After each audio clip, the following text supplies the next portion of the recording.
नमस्कार, मैं हूं आलिया सिद्दीकी। इंडियन न्यूज़ में आप सभी का स्वागत है। आइए नज़र डालते हैं आज की ताज़ा खबरों पर। कांग्रेस की बैठक में एक बार फिर जिलाध्यक्षों और कार्यकर्ताओं की नाराज़गी सामने आई है। कल एक ओपन बैठक में कई जिलाध्यक्षों ने सरकार और संगठन दोनों पर उपेक्षा का आरोप लगाया है। एक जिलाध्यक्ष ने तो यहां तक कह दिया कि कार्यकर्ताओं की असंतोष की वजह से ही अजीत जोगी की सरकार और रमन सिंह की सरकार गई थी। यदि बातें नहीं समझी गई तो मंत्रियों का काम आगे बिगड़ेगा। रायपुर कांग्रेस के प्रदेश कार्यालय राजीव भवन में शनिवार को प्रदेश पदाधिकारियों और जिलाध्यक्षों की बैठक बुलाई गई थी, जिसमें कांग्रेस के छत्तीसगढ़ प्रभारी पीएल पुनिया, सीएम भूपेश बघेल और प्रदेश अध्यक्ष मोहन मरकाम सहित तमाम वरिष्ठ नेता और पदाधिकारी शामिल हुए। मुख्य एजेंडे पर बात रखने के बाद सीएम भूपेश बघेल वहां से चले गए। उसके बाद संगठन को लेकर बात शुरू हुई तो पदाधिकारियों की नाराजगी एक एक कर बाहर आने लगी। कहा गया कार्यकर्ता उदास है, नियुक्तियां संगठन से पूछकर नहीं हो रही हैं। उनके जिले की मंडियों में संचालक समिति बनी, इसमें अध्यक्ष, उपाध्यक्ष और सदस्यों की नियुक्ति हुई है। इन नियुक्तियों से पहले उन लोगों से पूछा तक नहीं गया। नियुक्तियों का पता भी अखबार से चलता है। निगम मंडलों में 2200 नियुक्तियों की बात थी, लेकिन इसकी सूची 400 पर अटक गई। एक जिलाध्यक्ष ने कहा, हम जब विपक्ष में थे तो प्रशासन की हिम्मत नहीं होती थी हमारी बात काटने की, पर अब तो कोई सुनवाई ही नहीं है। इसकी वजह से 2023 में परेशानी आएगी। एक जिलाध्यक्ष ने कार्यकर्ताओं के नाराजगी की बात की और कहा, अजीत जोगी की सरकार क्यों गई थी? रमन सिंह चाउर वाले बाबा कहलाते थे, मोबाइल बांटे, फिर भी उनकी सरकार क्यों गई? यह सब कार्यकर्ताओं के असंतोष की वजह से हुआ। यह बातें समझी नहीं गई। बिगड़ेगा उनका जो मंत्री हैं, हमारा क्या है, हम तो कार्यकर्ता हैं। राजनांदगांव जिले के प्रभारी मंत्री और खाद्य नागरिक आपूर्ति मंत्री अमरजीत सिंह भगत ने समीक्षा बैठक ली। इसमें संसदीय सचिव इंद्र शाह मांडवी, अन्य पिछड़ा वर्ग प्राधिकरण अध्यक्ष दलेश्वर साहू, अनुसूचित जाति प्राधिकरण अध्यक्ष मुनेश्वर बघेल, युवा आयोग अध्यक्ष जितेंद्र मुदलियार प्रमुख रूप से उपस्थित रहे। कलेक्ट्रेट के सभा कक्ष में प्रभारी मंत्री श्री भगत ने विभागीय योजनाओं व कार्यों की जानकारी ली। उन्होंने अधिकारियों को जिम्मेदारी और सामंजस्यता से काम करने कहा। साथ ही कहा कि भूपेश सरकार की 4 चिन्हारी की देश भर में प्रशंसा हो रही है। योजनाओं को बेहतर क्रियान्वयन के लिए कार्यों की लगातार मॉनिटरिंग करते रहने के निर्देश भी दिए हैं। आज समीक्षा बैठक रखी गई थी और समीक्षा बैठक में कई महत्वपूर्ण निर्णय लिए, कई महत्वपूर्ण सुझाव आए और जो भी समस्या आया है उसका समाधान करने के लिए निर्देशित कर दिया गया है। उम्मीद है कि सब समस्या का समाधान होगा। मैं बताया ना कि जितना भी इशू आया, खाद बीज का भी आया था, स्कूल आश्रम छात्रावास का भी आया था, सड़क का भी आया था, सभी विषयों पर कलेक्टर को निर्देशित कर दिया गया है। उसमें समीक्षा करेंगे और खाद में जो गैप है उसको भी ठीक करेंगे। स्कूल अस्पताल वगैरह में जहाँ पर पानी टपकने और छत से पानी वो करने का है और शौचालय, पेयजल, ये सब वगैरह का दिक्कत है, उन सभी विषयों पर आज विस्तृत से चर्चा हुआ है और संबंधित विभाग के साथ कलेक्टर को ये जवाबदारी दी गई है। कलेक्टर भी नए आए हैं, एसपी नहीं आए, सभी लोगों को जवाबदारी दिया गया है और सभी इसको टीएल में लिए हैं। खाद बीज वाला जो आप बोल रहे हैं खाद का, उसको भी, और संबंधित जो समस्या है स्कूल अस्पताल संबंधित जो समस्या है उसको भी, सभी को टीएल में लिए हैं और खाद का बहुत जल्दी जो गैप है उसको ठीक कर लिया जाए। उन्होंने 1 करोड़ 16 लाख की स्वीकृत राशि से सभी विकास खंडों में मरम्मत के निर्देश भी दिए हैं।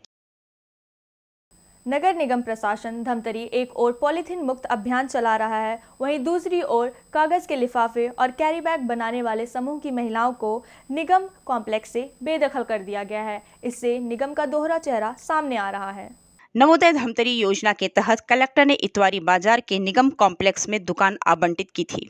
निगम प्रशासन ने समूह की दुकान से हटाकर किसी अन्य यंत्र को नीलामी कर ताला जड़ दिया है। इससे महिलाएं आर्थिक रूप से स्वावलंबी होने के बजाय बेरोजगार हो गए हैं। नहीं, कोई सूचना दिया नहीं गया, ना कोई नोटिस, ना कोई जानकारी नहीं दिया। नहीं। कितने सालों से दुकान लगा? हम लोग 6 वर्ष से हो गए भैया, चला रहे हैं हम लोग। पूर्व जो कलेक्टर थे माननीय महोदय कलेक्टर भीम सिंह जी, हम लोग को दिया गया था महिला समूह, हम आरती महिला स्वयं सहायता समूह। हम लोग कागज का ठोंगा और कैरी बैग बेचते थे, उसी के लिए हम लोग को दुकान आवंटित किया था, क्योंकि उस समय पॉलीथीन मुक्त भारत करना था, और फिर से यही समय आ गया फिर कि पॉलीथीन मुक्त अभी फिर चल रहा है, और हम लोग कागज़ का ठोंगा अभी भी बना रहे। नहीं, हम लोग को निःशुल्क दिया गया था, इसके बारे में कोई हमको जानकारी नहीं है ना, वो निगम वाले बोले भी नहीं थे हम लोग। हाँ है ना भैया, झाड़ू सुपा ये सर लोग दिए थे बेचो करके, शुरू से हम लोग जब दुकान हम लोग को दिए गए थे निगम ही दिए थे। अभी भी उनका रजिस्टर मेरे पास है, सब है, मैं प्रूफ दिखा दूँगा। निगम प्रशासन का मानना है कि कॉम्प्लेक्स की दुकानें निगम की है, इसलिए नीलाम किया है। अब समूह की महिलाएं बेरोजगारी के कगार पर हैं। निगम अपने इस दोहरे चरित्र से केंद्र सरकार के पॉलीथीन मुक्त और भूपेश सरकार के स्व सहायता समूहों को स्वावलंबी बनाने की योजना को गर्त पर ले जा रहा है।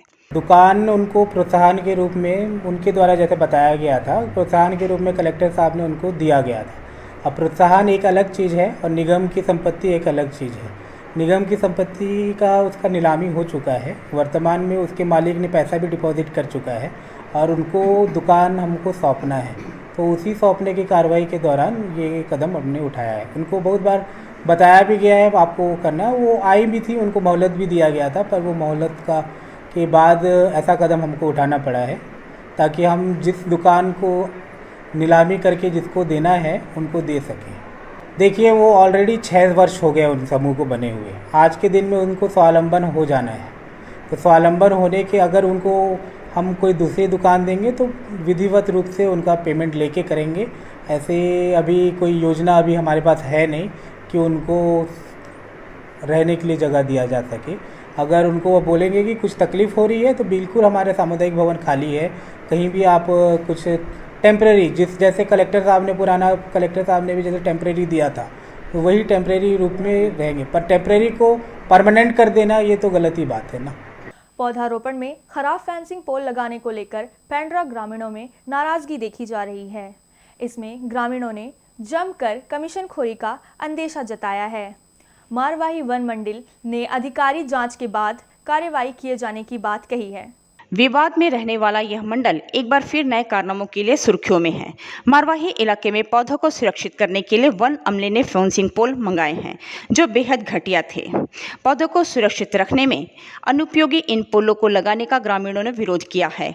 मामला बिगड़ने पर यहाँ के अधिकारी हमेशा जांच की बात करते हैं। देखना होगा कि वहीं खाना पूर्ति कर ठंडे बस्ते में ना डाल दिया जाए। जी, ये बहुत घटिया क्वालिटी का है और ये अधिकारियों का मिली भगत से ये घटिया पोल ठेकेदारों के द्वारा जो वन विभाग में सप्लाई करते हैं, बहुत ही घटिया पोल हमारे गांव में सप्लाई किया जा रहा है, जिसको हम यहाँ लगने नहीं देंगे। हमारे ग्रामवासी लोगों का भी कहना है कि इससे हमारा जंगलों का सुरक्षा और पौधों की सुरक्षा नहीं होने वाला है। ये तो मेरे को लगता है महीना या 2 महीना ये तो लगाते सही टूटने जा रहा है। जी, मैं अभी वन विभाग के अधिकारियों से बात नहीं किया हूँ, क्योंकि बात करने से कोई मतलब नहीं है। उनको भी देखना चाहिए कि हमारा जंगल का सुरक्षा कैसे होना चाहिए। और लगभग पंचायत विभाग में हम लोग गौठान में लगवाए हैं, अभी बहुत मोटा और अच्छा खंभा लगवाए हैं, वो भी आके देख सकते हैं और ये खंभा को भी देख सकते हैं। ये तो दिखने में ऐसे देख सकते हैं आप। हाँ। कैसे एकदम टूटा टाइप का लग रहा है, इसे मजबूत भी नहीं है अच्छे से। ये तो पूरा रद्दी टाइप का है। इससे सुरक्षा होगी आपके जंगल की? नहीं, ऐसे तो नहीं हो पाएगी सर। तो क्या बोलते हो, आपको नजरों में क्या दिख रहा है, किस क्वालिटी का दिख रहा है? ये तो एकदम राख टाइप का है, चूने मिट्टी टाइप का वैसे है। सीमेंट उमेंट तो नहीं है लग रहा है, इसमें नहीं लगने देंगे सर। इसको विरोध करेंगे? नहीं विरोध करेंगे, इसको नहीं लगने देंगे हम। फेंसिंग पोल का ये जानकारी मेरे संज्ञान में भी आया है, तो मैं खुद जांच कर लूँगा या फिर एसडीओ से माध्यम से जांच करा के अगर ख़राब क्वालिटी होंगे तो उनको वापस करा दिया जाएगा। और जब तक उचित डायमेंशंस का और उचित क्वालिटी का फेंसिंग पोल नहीं आएगा तब तक उसको पेमेंट नहीं किया जाएगा। अब वक्त हो चला है एक ब्रेक का। आप देखते रहिए इंडियन न्यूज़।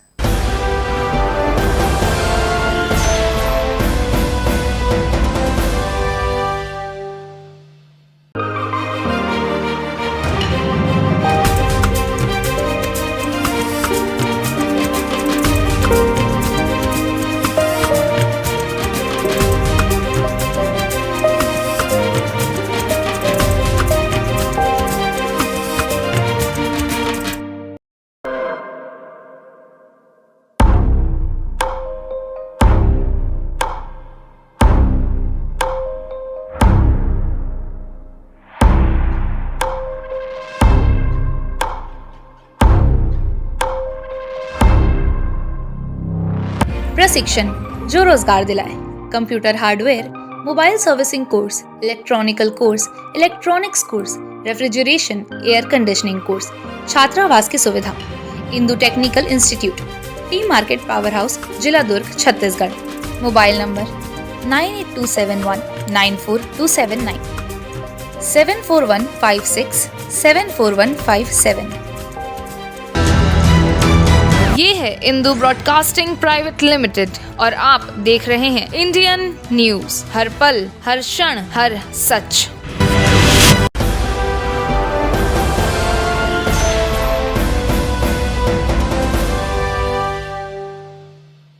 सावन के पहले सोमवार को कल शहर में पंचमुखी बूढ़ा महादेव से भोरम देव मंदिर तक पद यात्रा निकाली जाएगी।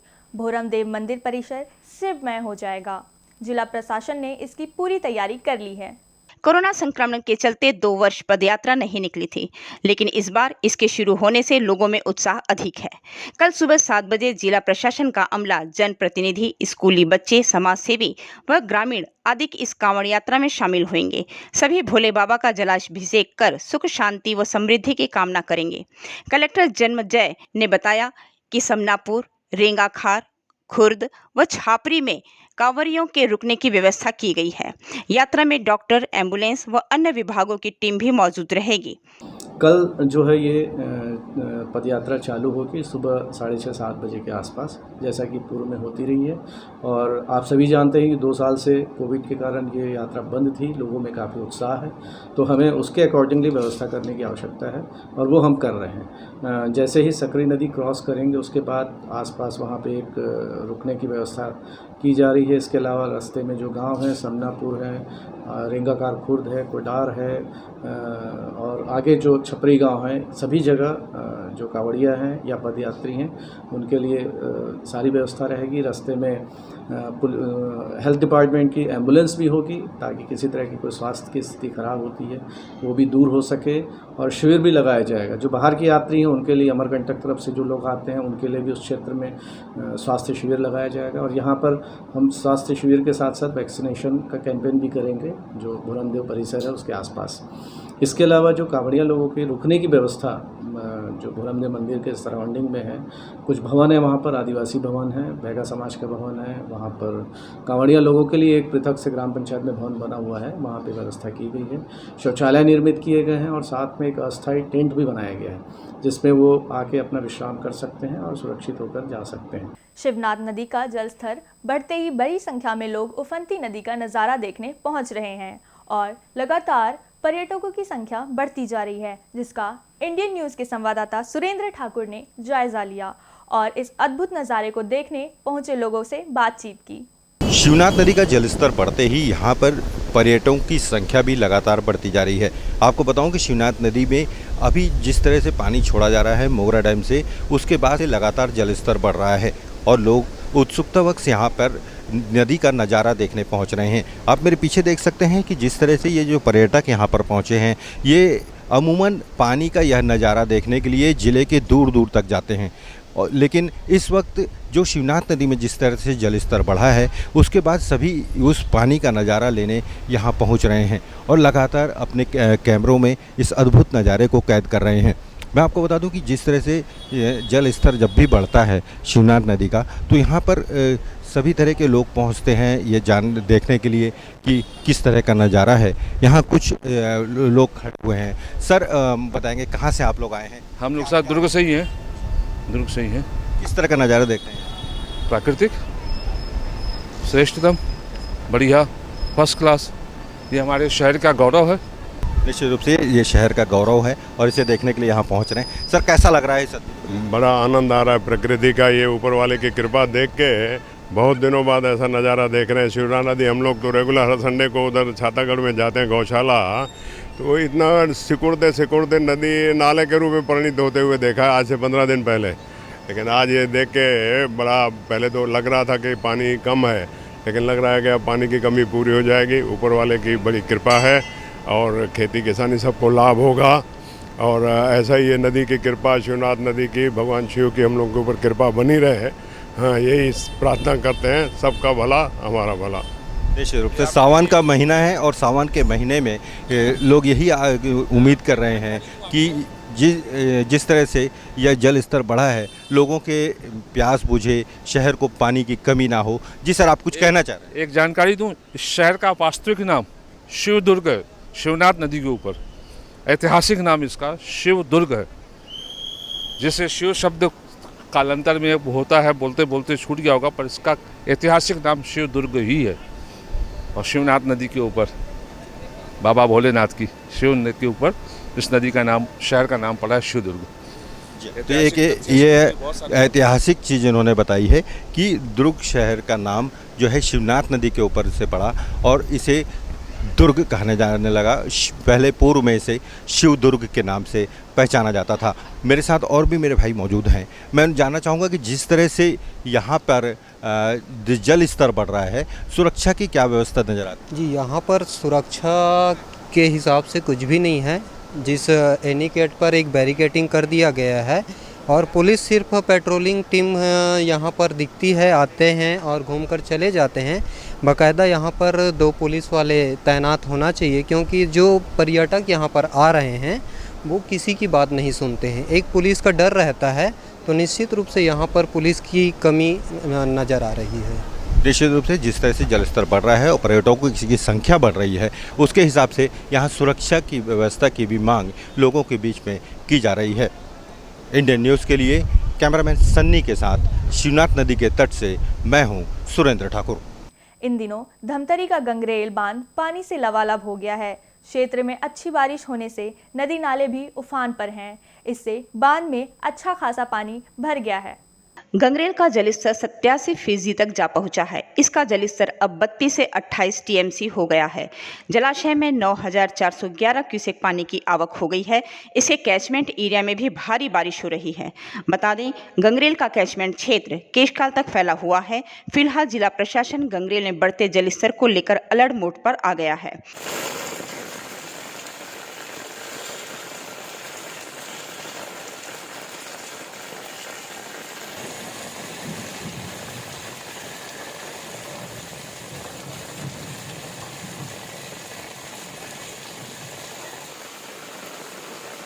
महानदी के तटीय इलाकों में ग्राम पंचायतों के माध्यम से अलर्ट रहने मुनादी कराई जा रही है। पानी की आवक बढ़ने से कभी भी गंगरेल के कई गेट खोले जा सकते हैं। किसी प्रकार की अनहोनी और जनहानि से बचाव के लिए बाढ़ आपदा विभाग के कर्मी भी मुस्तैद हैं। हौसले बुलंद हो और इरादे मजबूत हो तो मंजिल मिल ही जाती है, फिर चाहे मंजिल की डगर कितनी ही कठिन क्यों ना हो। ऐसा ही कुछ कर दिखाया है रायपुर जिले के नवापारा राजिम निवासी कृष्ण कुमार सैनी ने। 10 दिन में ही 600 किलोमीटर पदयात्रा गोबरा नवापारा के कृष्ण कुमार सैनी ने की है, वह भी खासकर छत्तीसगढ़ ओडिशा के बीच जारी जल विवाद के समाधान के लिए। उन्होंने 1 जुलाई को चंदखुरी के माता कौशल्या मंदिर से पैदल चलकर पुरी के भगवान जगन्नाथ के लोगों की खुशहाली के लिए प्रार्थना की। उनकी ये पदयात्रा इंडिया बुक ऑफ रिकॉर्ड में भी दर्ज हुई। हालांकि 26 घंटे में 140 किलोमीटर की पदयात्रा का खिताब इनके नाम हो चुका है। बहुत अच्छी पदयात्रा रही। 10 दिन की हमारी ये पदयात्रा थी और लगभग 600 किलोमीटर का सफ़र हमने 10 दिन में तय किया है। और चंदखुरी से पुरी तक की हमने ये पदयात्रा की और आज मैं घर वापस लौटा हूँ। बहुत खुश हूँ। प्रदेश की सुख समृद्धि और खुशहाली एवं छत्तीसगढ़ और उड़ीसा के बीच जो महानदी जल विवाद है उसको लेकर के मैंने ये पदयात्रा की थी। भगवान जगन्नाथ के दरबार में मैंने हाजिरी लगाई है कि मेरी मनोकामना पूरी। पदयात्रा से लौटने पर सैनी का नगर में भव्य स्वागत हुआ। गणमान्य नागरिकों ने सम्मान कर उन्हें नगर का गौरव बताया। आज सैनी जी जगन्नाथपुरी की यात्रा पूर्ण करके नयापारा नगर जब वापस आए तो लोगों ने भव्य स्वागत किया। नगर के सभी जनों ने, सभी समुदाय के लोगों ने उनका बहुत ज़ोर शोर से स्वागत किया है। और सैनी जी की ये यात्रा जो है भगवान जगन्नाथ के रथ यात्रा के प्रथम दिन से शुरू होके 10वीं तिथि, एकादशी तिथि तक, मतलब एकादशी तिथि के दिन उनका खूब स्वागत हुआ वहाँ और ये यात्रा 10 दिन में कंप्लीट हुई। सैनी जी शहर के हीरो हैं। ये उनका दूसरा रिकॉर्ड रहा, 2 और होने वाला है। तो हम उनके साथ चल तो नहीं सकते, लेकिन चूँकि वो हमारे शहर का सम्मान बढ़ा रहे हैं, इसलिए आज उनके स्वागत पे शहर का हर वर्ग समय होकर आज इस कार्यक्रम में उपस्थित हुआ था। हम पूरे नगरवासी उनको बधाई देना चाहते हैं, शुभकामनाएं देना चाहते हैं। तो भविष्य में इसी तरह इस शहर का छत्तीसगढ़ का नाम रोशन कर दे रहे हैं। सैनी ने अपनी पदयात्रा में महानदी जल विवाद का जो मुद्दा उठाया है वह छत्तीसगढ़ और उड़ीसा के लिए बड़ा संवेदनशील है। सालों से लंबित इस विवाद का समाधान दोनों प्रदेश की जनता चाहती है। ऐसे में दोनों प्रदेश की सरकारें इसको लेकर कितनी गंभीर होगी यह देखने वाली बात होगी। अब वक्त हो चला है एक ब्रेक का। आप देखते रहिए इंडियन न्यूज़।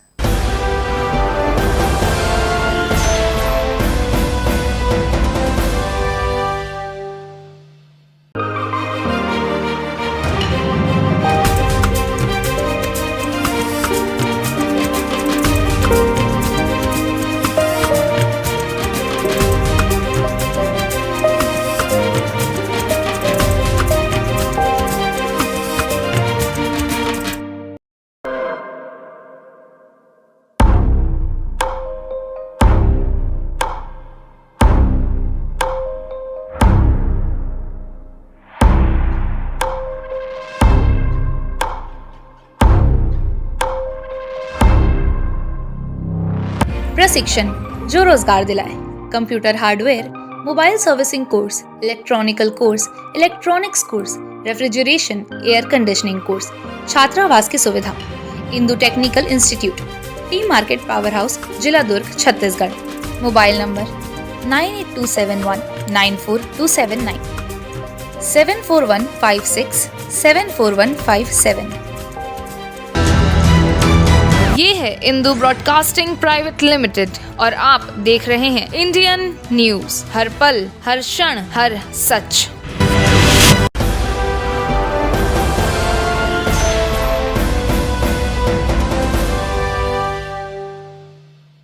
बेमेतरा पुलिस ने घेराबंदी कर गांजा खपाने के लिए ले जाते 2 युवकों को मौके पर पकड़ लिया। इस दौरान पुलिस ने तस्करों के पास से गांजा और बाइक को भी जब्त करने में सफलता प्राप्त की है। पुलिस को मुखबिरों से सूचना मिली थी कि सिमगा कवर्धा मेन रोड से 2 युवक गांजा लेकर जा रहे हैं। पुलिस ने युवकों का पीछा करते हुए पल्सर बाइक की डिक्की में रखे बैग से 11 किलो गांजा जब्त किया। जब्त गांजा व पल्सर की अनुमानित कीमत 2,11,000 आंकी गई है।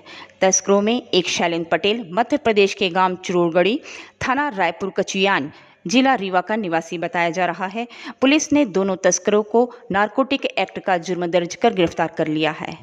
सिमला से कवर्धा की ओर आ रहे हैं जिसमें बैग में संदेहास्पद वस्तु रखे हैं। थाना प्रभारी महोदय द्वारा हमरा स्टाफ के घेराबंदी कर 2 अज्ञात व्यक्ति को पकड़ा गया, जिसका नाम है शैलेंद्र सिंह बहोर पटेल, एमपी का रहने वाला है, जिसके कब्जे से 11 किलो गांजा जैसे मादक पदार्थ मिला एवं पल्सर गाड़ी, जो थाना प्रभारी महोदय द्वारा वैधानिक कार्रवाई कर आरोपीगण को न्यायिक रिमांड में भेजा गया है। घर के बाहर खड़ी कार में अचानक आग लग गई। इस आगजनी में कार पूरी तरह जलकर खाक हो गई। ये घटना जांजगीर चांपा जिले के ढबरा थाने क्षेत्र की छोहीपाली गाँव की है। ये पूरी घटना पास के घर में लगे सीसीटीवी कैमरे में कैद हो गई। कार मालिक रेखराज अग्रवाल ने बताया कि सभी सदस्य एक साथ खाना खाने के बाद अपने कमरों में सोने चले गए। तभी दरमियानी रात लगभग 2 से 3 बजे के बीच घर के अंदर धुआं भरने लगा। बाहर जाकर देखा तो घर के बाहर कार धू-धू कर जल रही थी। पड़ोसी भी अपने घरों में धुआं भरने से बाहर निकले। उसके बाद पड़ोसियों की मदद से आग बुझाई गई। फिलहाल आग लगने का कारण स्पष्ट नहीं हो पाया है। सीसीटीवी कैमरे को खंगालने के बाद इसकी वास्तविकता पता चल पाएगी। इंडिगो की शारजाह हैदराबाद फ्लाइट को तकनीकी खराबी के चलते पाकिस्तान के कराची में लैंड कराया गया। जानकारी के मुताबिक पायलट ने एयरक्राफ्ट में यह खराबी नोट की। इसके बाद प्लेन को कराची में लैंड कराने का फैसला लिया गया। फिलहाल एयरपोर्ट पर इस विमान की जांच की जा रही है। इंडिगो के मुताबिक यात्रियों को रिफ्रेशमेंट दिया जा रहा है। पैसेंजर को कराची से वापस लाने के लिए दूसरा एयरक्राफ्ट भेजने की तैयारी की जा रही है। पिछले 2 हफ्ते में कराची में भारतीय एयरलाइन की दूसरी लैंडिंग है। इससे पहले स्पाइस जेट के प्लेन की भी तकनीकी खराबी की वजह से कराची में उतारना पड़ा था। पिछले गुरुवार 14 जुलाई को दिल्ली से बड़ौदा जा रहे एक इंडिगो की फ्लाइट 6E859 की जयपुर में इमरजेंसी लैंडिंग हुई थी। बताया गया था कि विमान में कुछ तकनीकी खराबी आई थी, जिसके बाद एहतियात के तौर पर इसकी आपात लैंडिंग कराई गई थी। 14 जुलाई को ही दिल्ली से मणिपुर की राजधानी इम्फाल जा रही इंडिगो की फ्लाइट 6E2615 को खराब मौसम के चलते कोलकाता एयरपोर्ट पर उतारना पड़ा था। इस विमान में 141 यात्री सवार थे। पुलवामा में आतंकियों ने रविवार को सीआरपीएफ और पुलिस की टीम पर हमला किया। आतंकियों ने टीम पर गोलीबारी की, जिसमें एक जवान घायल हो गया है। अस्पताल में इलाज के दौरान उनकी मौत हो गई। जानकारी के अनुसार आतंकी सीआरपीएफ टीम पर फायरिंग करके मौके से फरार हो गया है। घटना के बाद इलाके की घेराबंदी कर दी गई है। सुरक्षा बल इलाके में सघन तलाशी अभियान चला रहे हैं। दक्षिण कश्मीर के पुलवामा में रविवार को आतंकियों ने सुरक्षा बलों की टीम पर हमला कर दिया। आतंकी हमले में सीआरपीएफ का एक जवान शहीद हो गया। बताया जा रहा है आतंकी हमले के बाद सुरक्षा बलों ने मोर्चा संभाल लिया है और आतंकियों के खिलाफ कार्रवाई की जा रही है। दक्षिण कश्मीर के पुलवामा जिले के गोगू क्रॉसिंग की घटना बताई जा रही है। इंडियन न्यूज़ की बुलेटिन में आज इतना ही। अब इजाज़त दीजिए। नमस्कार।